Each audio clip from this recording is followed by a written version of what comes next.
Halo teman-teman, selamat berjumpa kembali di channel kami Frans Family Channel. Saya berada lagi di kebun durian montong, bawor, musang king, dan oci.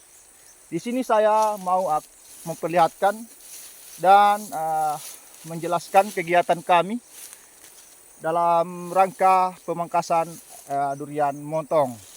Jadi sebentar saya akan jelaskan fungsi daripada eh, apa namanya pemangkasan akan durian.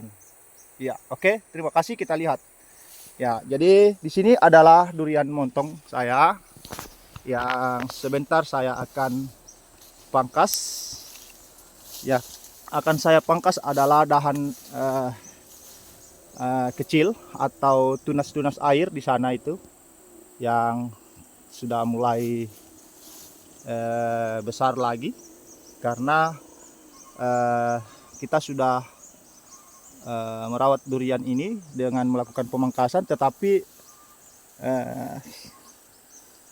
di pohon ini kita sudah biarkan beberapa bulan dan kembali tumbuh lagi atau keluar lagi tunas-tunas airnya seperti itu teman-teman. Jadi tunas air ini harus dipangkas. Nah ini bekas tunas air keluar, ini harus dikeluarkan teman-teman. Jadi sebentar saya akan beritahu fungsinya, kenapa harus melakukan pemangkasan pada durian. Jadi mungkin ada yang penasaran, dan cara kami selama ini supaya durian ini bisa berkembang seperti ini. Apa-apa juga yang akan kami pangkas. Jadi ada dua fungsi dan apa yang akan kita pangkas. Jangan sampai teman-teman gagal paham, silahkan nonton sampai terakhir. Jadi yang pertama saya mau katakan, di sini tempat saya memotong. Ini sudah mulai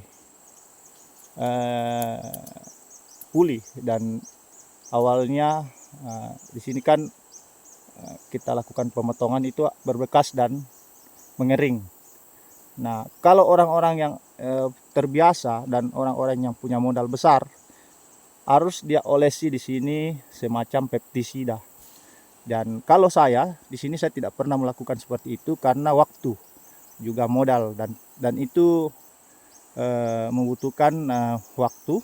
Kita harus memangkas, selesai memangkas kita harus oles lagi. Jadi kalau saya tidak, saya coba melakukan cara saya dan hasilnya tetap normal seperti ini. Saya tidak tahu untuk jangka panjangnya, tetapi seperti inilah yang saya lakukan sehingga dahannya modelnya seperti ini teman-teman. Ini modelnya mantap. Ada yang ke timur, ada yang ke barat, ke utara, dan ke selatan. Ini ke selatan, ke timur, ke utara, dan ke barat. Nah, ini durian yang saya tanam sudah 3 tahun lebih dan batangnya sudah besar teman-teman. Jadi kembali ke pembahasan awal, janji saya di awal, saya akan menjelaskan fungsi daripada pemangkasan. Jadi pemangkasan fungsinya adalah atau tujuannya adalah untuk membuat dahan itu kelihatan rapi. Kemudian agar tanaman ini bisa atau durian ini bisa fokus pada dahan yang kita rawat ataupun pohon yang kita rawat. Jadi kalau kita memangkas, jangan asal memangkas. Kita pangkas dahan-dahan yang kita tidak perlukan. Itu dalam teori yang saya pelajari dari orang-orang yang berpengalaman, yaitu bagaimana durian ini bisa dibuat sedemikian rupa agar matahari itu dapat masuk ke sinar matahari. Itu inti pertamanya atau tujuan utamanya. Bagaimana pohon itu bisa mendapatkan sinar matahari langsung masuk ke dalam pohon. Jangan ada dahan atau daun melindungi bagian pohon. Karena kenapa? Karena hama bisa menggerogoti atau bersarang di dalam pohon itu dan membuat tanaman kita mati. Itu tujuan yang pertama. Kemudian yang kedua, supaya dahan rapi, kemudian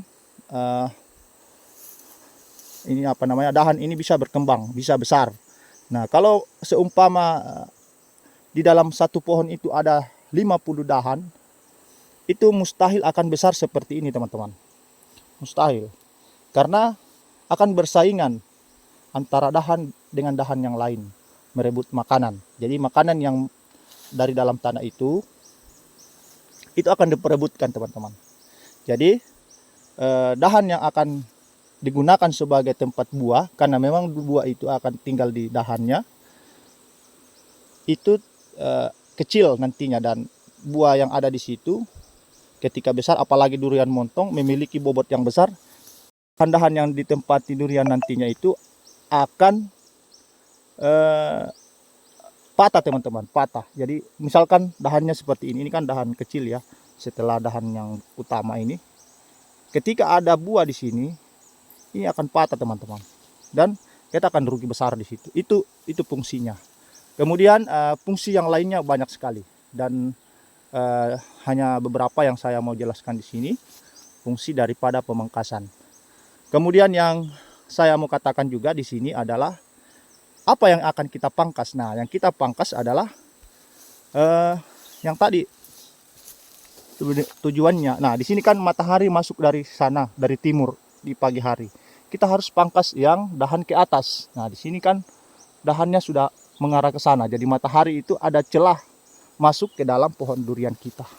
Itu yang pertama. Jadi yang akan kita pangkas itu di sana. Kemudian di sampingnya juga seperti ini. Di sini. Nah, karena kita mau buat dahan ini menjulur ke samping, jangan ke atas, melindungi sinar matahari masuk ke dalam pohon durian kita. Jadi saya kira itu fungsi atau yang kita akan pangkas ketika kita melakukan pemangkasan. Yang berikutnya adalah membuat paling tidak di dalam satu pohon itu, dahan yang akan kita rawat itu 15 pohon. 15 pohon dengan ketinggian sekitar maksud saya 15 batang dahan utama. Jadi dahan utama itu 15 batang. Coba kita hitung berapa saya punya ini. 1, 2, 3, ya, 3, 4, 5, 6, 7. Ini sudah berdekatan sekali ini, tapi sebentar mungkin ke depannya saya akan potong sebagian. Ini sudah berapa ini? Ini saya anggap tingkatan pertama. Kemudian tingkatan kedua 1, 2, 3, 4, 5. Itu sudah ada 10. 1, 2, 3, 4, 5. 15. Nah, dahan ini nanti ke depannya saya akan potong sebagian seiring berjalannya waktu, teman-teman. Jadi ada sekitar 14. Ini ada 3 tingkatan. 14, dan di atas lagi saya buat tingkatannya. Jadi di sana akan saya sisakan 1 tingkatan saja karena terlalu berdekatan, teman-teman. Dan ini juga akan saya trial, tetapi maksimal ketika pohon durian itu besar nantinya, itu kita bisa sisakan 15 dahan utama yang paling besar, teman-teman, di situ. Oke. Jadi saya kira itu yang akan kita rawat, dan kalau ada manfaat yang teman-teman bisa ambil dalam video ini, silahkan bantu kami dengan cara like and subscribe, dan juga komentarnya yang positif agar kami lebih bersemangat membuat konten atau video yang bermanfaat di kesempatan yang akan datang. Saya kira seperti itu. Di sini saya tidak menggurui, tetapi kita saling bertukar informasi. Mudah-mudahan di kolom komentar ada yang muncul para suhu yang bisa mengoreksi akan cara saya ini. Ini adalah cara saya dipadukan dengan teori-teori yang ada di YouTube para petani yang sudah profesional seperti Pak Agus Widodo, Pak Aikitut Kari, Bapak siapa namanya, Kurnia TGM. Mohon komentarnya, dan yang lainnya teman-teman saya yang baru pemula juga, silahkan berkomentar agar nasihat atau masukannya bisa saya terima atau kita bisa sharing. Terima kasih teman-teman, sampai jumpa di video kami selanjutnya. Bye bye.